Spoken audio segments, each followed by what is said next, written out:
Hello, Toronto. This is the daily news for Saturday, January the 19th, 2019. So today's extreme cold weather situation is brought to you by, the news about it. So CBC is reporting that the residents can expect a few days of seasonal respite for like Monday and Tuesday. The rest of the month we're in for ultra cold weather, so it's flu season, and I gotta say this is gonna bring it to you a whole lot faster. So the Norbu 7, this is a Tibetan herbal remedy. So it's like old school Himalayan medicine, and like all their stuff, it's just a cocktail of like a few different bits of plants and stuff like that. They grind it up, you make it as a tea. It basically features a ton of non-acidic vitamin C, which is cool, right? Because all of our sources of vitamin C it's so acidic, so you sort of like, oh my gosh, man, I just and of course, when sourcing out your herbal medicine, you got to make sure that you're dealing with a properly educated and accredited doctor, and that they've got the appropriate local licenses for doing what they're doing, because it is all actually, it's not like a free-for-all in terms of herbal medicine.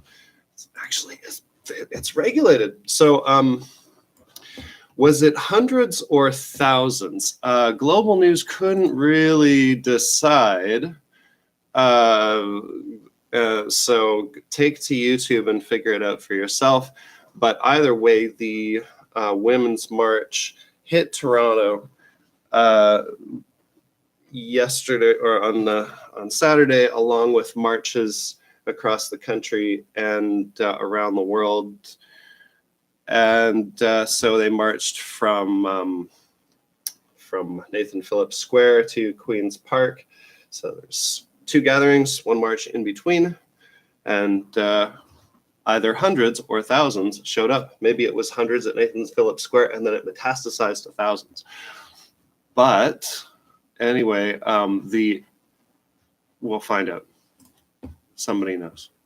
So Drake, so is Toronto called the Six or whatever? So Drake has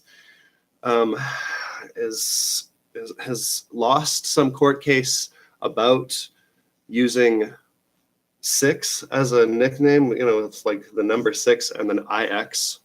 And this is the London Free Press did an article about this and they updated it on the 18th.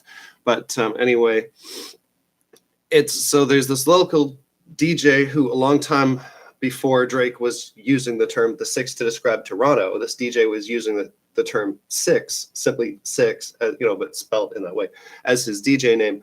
And so they're kind of like arguing over who has the rights to do what with those two namespaces and whatever. And I just want to say, there's no relationship between somebody calling themselves a number as a DJ name. Like his name could have been like 7 or whatever. Although maybe it was in reference to, maybe he actually coined the term for Toronto as the 6, but then applied it to his DJ name as that, or maybe he just.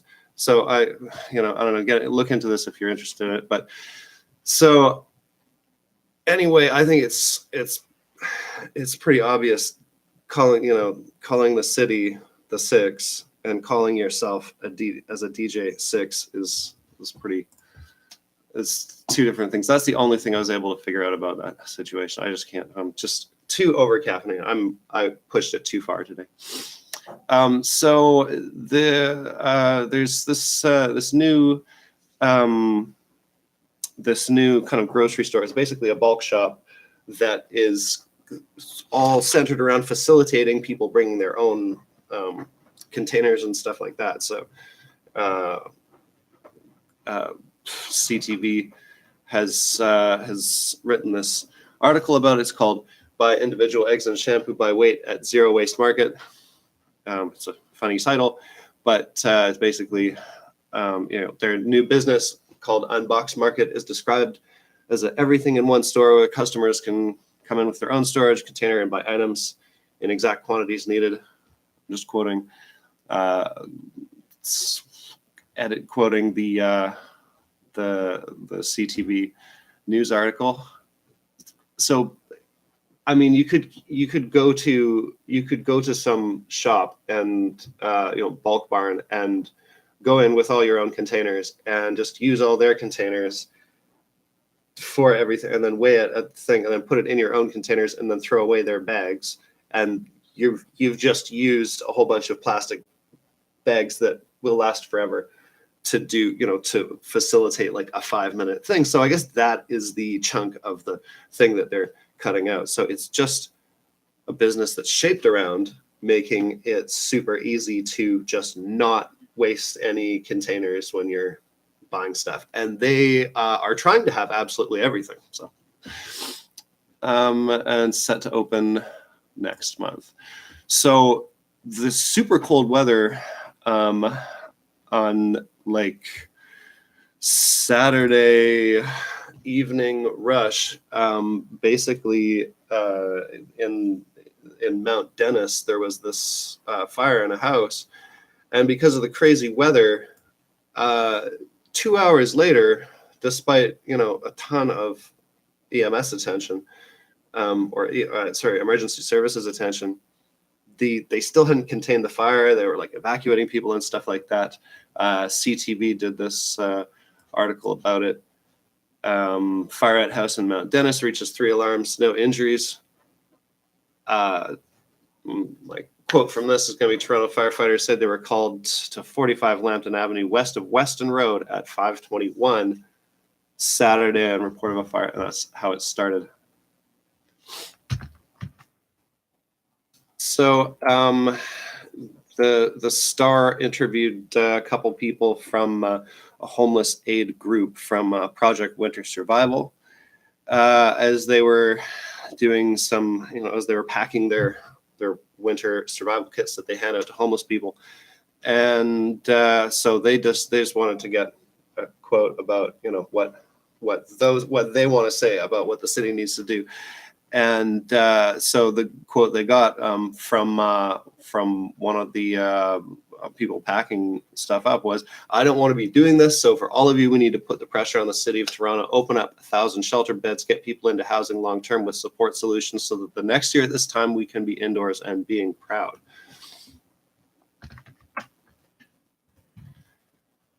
And that is the local news. So in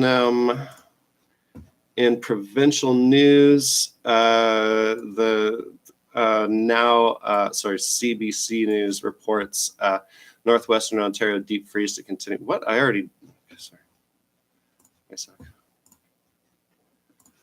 And the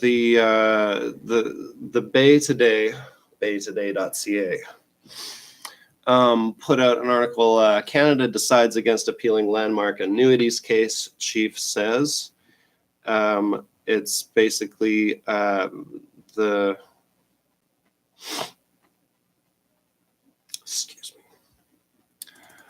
So signed in 1850, the Robinson-Huron Treaty covers about 92,500 square kilometers along the north shore of Lake Huron, extending from Botswana Bay on Lake Superior to Kirkland Lake.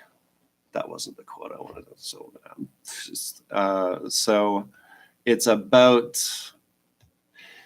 It's about, okay, so this massive treaty, one of the stipulations was that all the Indigenous people in this area are going to receive an annual fee to pass on some of the wealth generated by the development of the land by the settlers. And so the idea was, okay, it's going to start at this one number, $4 per year per person. And this was like, 1850. And so the idea was to just pin it to have it reflect the the wealth that was being generated off of the land, and that it would have to be evaluated, and increased as the profits from those projects were escalating and stuff like that. They never did. So everybody's still receiving for it. They didn't even adjust it for inflation. They this whole time they're just like, it's just. So people actually, Indigenous people actually can go in and claim $4 every single year. It's pretty wild. So there's this case to fix this situation. I'm going to be vague about this because I suck. And Ontario basically can appeal it. Ontario has until January 21st to appeal, according to the baytoday.ca article. So really, time's running out.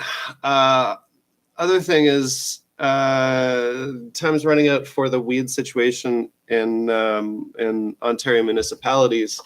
The spec.com reports as cannabis deadline looms, 170 Ontario municipalities still have not decided on opting out of stores. So somehow the different municipalities all had to decide, how they were going to deal with having stores it just got kicked down from provincial to municipal. And so a whole bunch haven't. So yeah,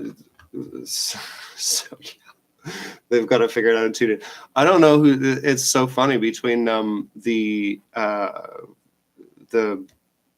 people applying for licenses at the last minute to sell weed, to have shops, and the municipalities just sketching out until the last minute to decide whether they want shops. The whole thing is just already whatever it is. It's already canoeing beyond control. It's already canoeing. The situation is canoeing drastically. See, if the journalists were actual stoners, then they could make puns like that. They'd be really savvy. Moving to national news now. So as I said, there women's marches all over the country. CBC News reported one in Calgary and also in Winnipeg, saying, "We haven't forgotten, hundreds at 3rd Calgary Women's March not dissuaded by cold, and my feminism is weatherproof," marchers say at 3rd Annual Winnipeg Women's March. And you can always trust the CBC to bring like a weather-based angle to really important political stuff. Anyway, so Canadians celebrated some victories that feminists have achieved on Saturday, and it's promoted lists of necessary changes for the future. It's really a pretty awesome global day of activism. And then City News, Toronto did a article sort of tying it all together, called "Canadians Across the Country March to End Violence Against Women." So at least they didn't make it about the weather in the headline. CBC News reports, arrest made in 4th straight robbery with heavy equipment. So these two dudes in like Eastern Canada have been using front end loaders and stuff to rob places. They've done it like the police have arrested 2 men in St. John's after a front end loader tore into a bank early Saturday morning, marking the 4th time in a week that heavy equipment was used to break into a business on the Northeast Avalon. So anyway, I don't know how to wrap up news stories. I'm just like, Global News reports new military helicopters join HMCS Toronto as it departs on 6-month tour.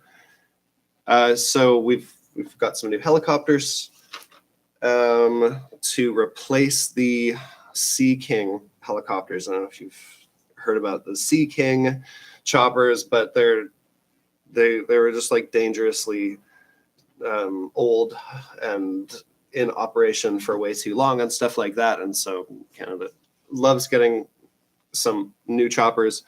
The CH-148 Cyclone choppers are, so this is their new deployment with them. So HMCS Toronto is shipped out of Halifax to begin 6 months at sea as part of Operation Reassurance in the Mediterranean Sea. So that's the Global News reporting on their fancy new choppers, apparently just miles ahead of the Sea King, and that's not hard. The Sea King was a bus that could fly, basically. So CBC News reports Andrew Scheer takes questions from public at Toronto Town Hall. Conservative leader Andrew Scheer took questions on military procurement, illegal immigration, and how to make the party the hip with young people during a town hall in Toronto on Saturday. So I guess I should say I'm quoting their grammar, how to make the party the hip with young people. Yes, well, it's definitely the Conservative Party is definitely the hip with the Canadian hip or something. So they're this was a weird. You got to see this video because the questions and the answers are just are some of it is a little bit surreal. I'm not going to try and get into describing this. It's just watch it. It's just a little. So my editorialization of this is I think when he goes up against Trudeau's going to smash the living daylights out of him. Hyperbolically speaking, because I don't think Andrew Scheer is on Trudeau's level in terms of conversation and discussion and stuff like that. I think Trudeau's going to nail him in whatever kind of verbal confrontations that they have, just based on how he's on the way that Andrew Scheer talks in comparison. So so the other so nationally speaking, the news in the absence of like heavy duty news about Wet'suwet'en and about the pipeline situation in BC going through their territory and the Unistoten resistance. It's not a camp. I mean, I don't know. Once you have big buildings and stuff, maybe it is a camp. Maybe you can call it a camp if it's big. But there's the camp that the Get Dumdin set up, and then there's the one anyway. So CTV has sort of tried to like pull out some other, pull out a little bit of a couple of quotes and stuff from the Smithers BC meeting that happened on Wednesday between a bunch of the Indigenous chiefs and stuff. And so they wanted to tell the story of like, okay, here's a couple of reasons why. Well, their title is, for the article is why some Wet'suwet'en councils have signed pipeline agreements. And so they basically they pull quotes out of a couple different people to explain that. And then on the other side of it, Now Toronto put together an article called Canada versus First Nations, whose land is it anyway? Boy, I'm just too much coffee really wrecks my pronunciation and stuff.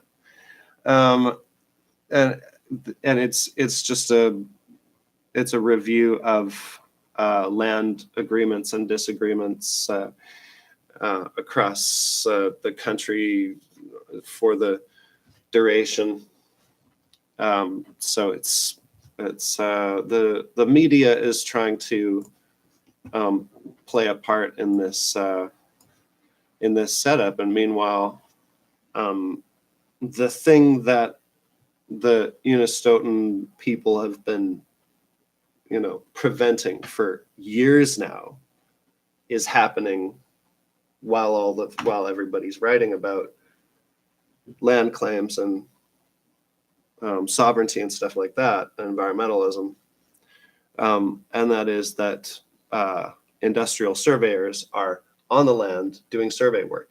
This is a across the line that the Unistoten have drawn for this whole time. They're like, no. You can't build stuff, and you also can't come here and touch down with your choppers and set up your tripods and survey the land. You can't do any of this. None of it. And so this is the end of that era of nobody being able to do survey work in that territory. Anyway, so BBC News reports Thai Buddhist monks killed in temple shooting. There's 2 Buddhist monks have been fatally shot and 2 others wounded inside a temple in southern Thailand. This is from the BBC.com article, the World News article about it. And they also say Muslim separatists there are fighting the Buddhist majority Thai state, and some 7,000 people, mostly civilians, have been killed since the insurgency began in 2004. But they also say nobody has claimed responsibility for this attack. It happened on Friday. Reporting it now, but it happened on Friday. U.S. Border Patrol has arrested a bunch of people that were tunneling under part of a barrier along the southern border on Friday. This is what the authorities said. So Global News reports the group dug under a steel barrier in 7 spots about 10 miles east of a border crossing in San Luis and made no attempt to elude immigration agents. They included 176 children. So they're like, okay, we're going to force our way in and then not run from the authorities. The unusually large group was almost entirely from Guatemala, the article reads. They were taken to Yuma after entering the country on Monday. If you want to check out an interesting kind of bit of detail leading up to all of this, Google the Yuma Man. Let me see here.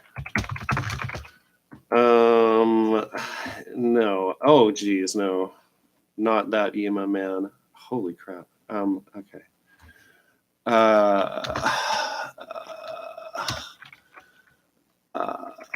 Checkpoints.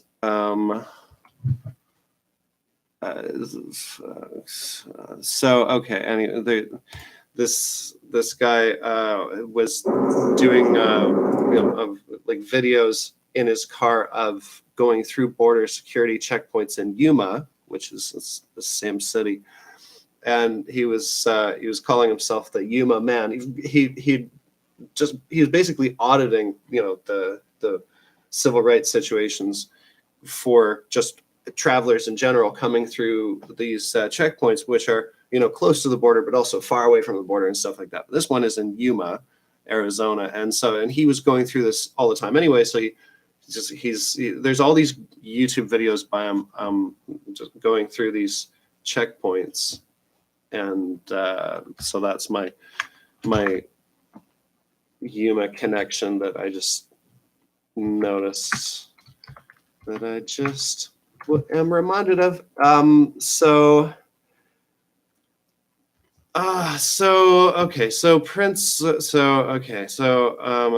Prince Philip